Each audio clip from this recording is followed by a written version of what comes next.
Thank you for staying with us. It's time now to take a look at stories making headlines on the front page of Nigerian newspapers. And I begin with the Nation newspaper. The major story here says Naira scarcity lingers despite Supreme Court's judgment. No cash at banking hall ATM points. Banks await CBN's directive on old notes. You find all the details on the front page of the Nation newspaper. We move now to the front page of the Daily Trust. The Naira crisis. Queues for cash persists. Customers bribe bank officials. Banks pay old notes in Kano, Abuja, Ibadan. Customers decry poor electronic services. All the details on the front page of the Daily Trust. To the Punch newspaper now. Supreme Court order on old notes. Banks in partial compliance begin skeletal recirculation. All the details on the front page of the Punch newspaper. And to this Nigerian newspaper now, INEC seeks variation of inspection order granted Obi Atiku as PDP storms INEC headquarters, demands review of presidential election results. All right, you find all the details on the front page of this Nigeria newspaper. Mike. All right, I have the first news here. The first news says Tinubu's victory, why our protests will continue for long. Atiku is quoted as saying, this vow that will come out every day or any other day leads party chieftains, supporters in black uniform protests. You see all that on the front page of the first news. Leadership newspaper. Leadership says 10th National Assembly leadership, APC leaders move to douse tension over sharing formula. Seek audience with Tinubu. Lawan Gbajabiamila may be shut out as Sani Musa joins race. Okay, that's what you see on the front page of the Leadership newspaper. Blueprint is next and is talking about presidency. You're paying for ignoring G5's warning, Wike tells Atiku. You're paying for ignoring G5's warning, Wike tells Atiku. Ex-VP Tambowa lead protest to INEC, demand fresh election. Retire from politics honorably. Tinubu campaign council tells ex-VP. Describes PDP's protest as a new low. Right? That's what Blueprint newspaper has in there. And then let's go to Nigerian News Direct. Rejection of polls. INEC heads to appeal court over Beaver's reconfiguration as parties fight dirty. INEC heads to appeal court over Beaver's reconfiguration as parties fight dirty. That's Nigerian News Direct. The last news we're looking at right now is Business Day. That's the newspaper. Business Day says inside the technical hitches behind Beaver's failure. Inside the technical hitches behind Beaver's failure. That's what Business Day has in there. That's it, Veronica. All right, Mike, let's begin with this matter that is of major concern to Nigerians. We spoke about it yesterday, talking about the Supreme Court order and the fact that the federal government, as well as the CBN, have been quiet with regards to this because the majority of Nigerians have been waiting to hear from them. But just yesterday, we began to hear that some banks have begun skeletal, perhaps, let me use the word distribution. Or issuing. Issuing. Let me not use distribution.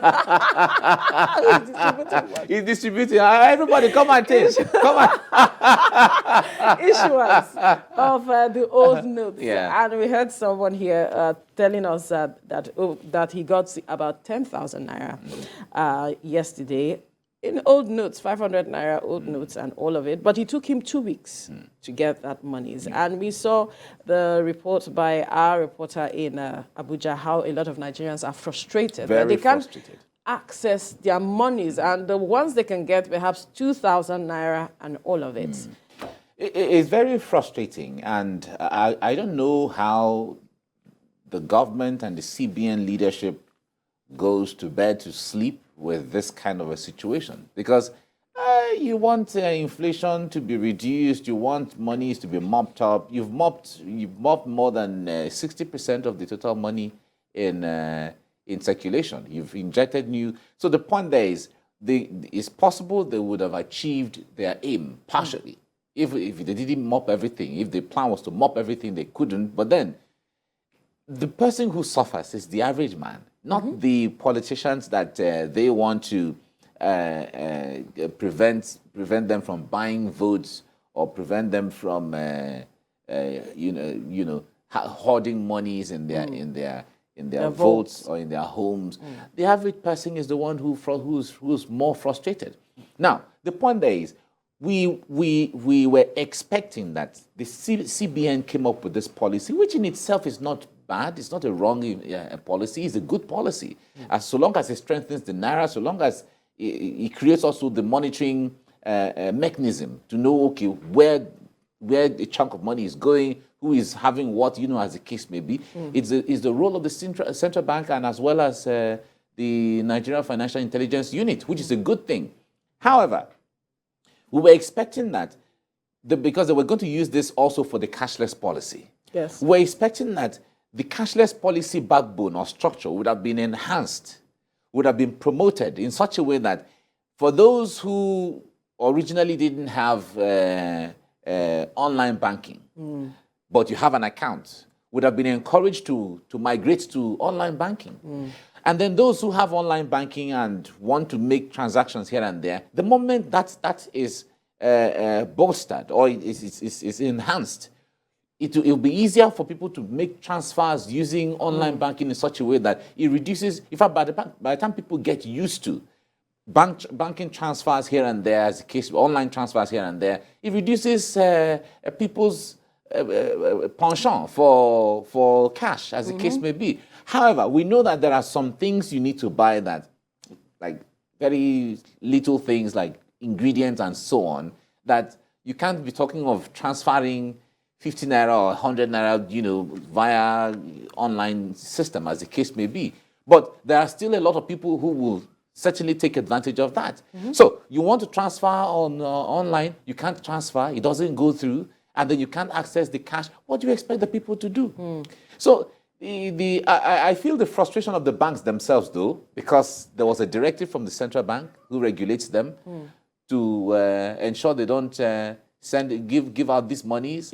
So if there's going to be a counter, it has to come from them. It also has to come. The fact that the Supreme Court has given the order, they have to wait for the CBN because the order was given to CBN, not commercial banks. Yes. It was to the CBN and the federal government. But the majority of Nigerians do not understand that yet. They don't understand. So they will carry out their frustration on the banks. But the point there is, if you carry it on the banks, then the banks will also carry it back to CBN. CBN will carry it back to the federal government because the CBN is waiting for the president to give the directive. If he gives the directive, then the CBN will now issue the circular to banks. So that's what's happening. But we hear that there's skeletal issuance, like you said, here and there. But it is not the skeletal issuance that Nigerians want. You do this. They want to access their money. Yeah, they want to access their money. They are not begging anybody for their money. It is for anybody, any other person's money. It is their own money they want to access, to at least let them be able to do different things, especially for their families. We are still hoping that we hear from the president, as it is, giving directive to... Nigerians don't want to hear from the president. Just do the needful. They don't even want it. That's not... But if he doesn't give the directive, yes, the commercial bank, let him give the directive. The Apex Bank, nothing will be done. Exactly. Let him give the directive, whether secretly or whatever. But give the directive, let the CBN issue the circular. And let the banks do the needful. Nobody wants... They're not interested in hearing from the president. What is the president going to say that he hasn't said concerning this? Right? Fine. So the needful is what Nigerians want right now. Nobody really cares who is saying what based on the frustration that people are facing right now. They just want there to go to the banks and access money. Right. Still talking about frustration, we saw the PDP presidential candidates protests with some other stakeholders in the party's protests to the INEC headquarters. Now, reacting to that, Governor Nyesom Wike is saying that it's because he did not heed the warning of the G5 governors. That is what he's paying for as we speak. Well, to a great extent, Governor Wike is right. Recall that on this program we had mentioned, even at the peak of that issue, we had said the presidential candidate of the PDP, Atiku Abubakar, knows what to do, and he has the capacity to do the needful if he wants to. But the point there is, an interest per time prevented them from... Interest at the expense of your party's the point there is, those kind of decisions sometimes are like a gamble. It's a risk that you want to take.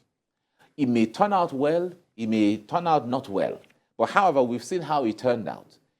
Imagine where, from the outcome of this election, based on what INEC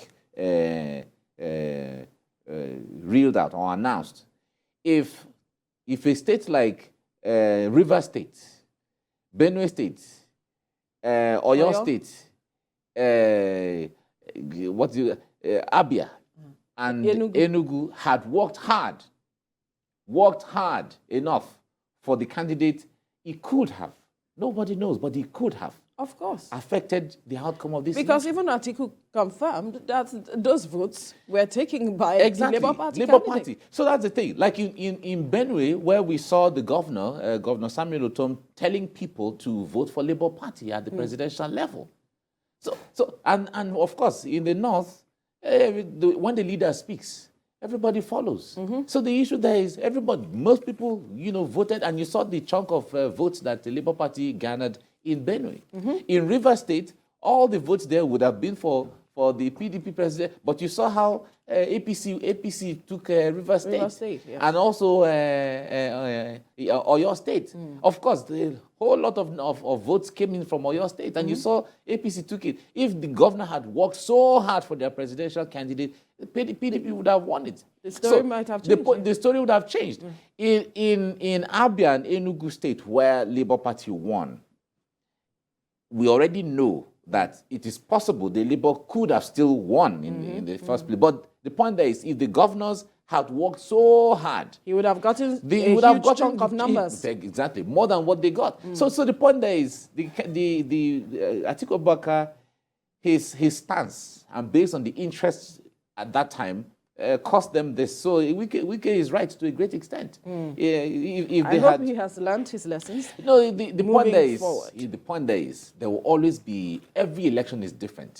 He contested in 2019. He contested before. Every election is different. In the next election, whatever interest at that time could be different.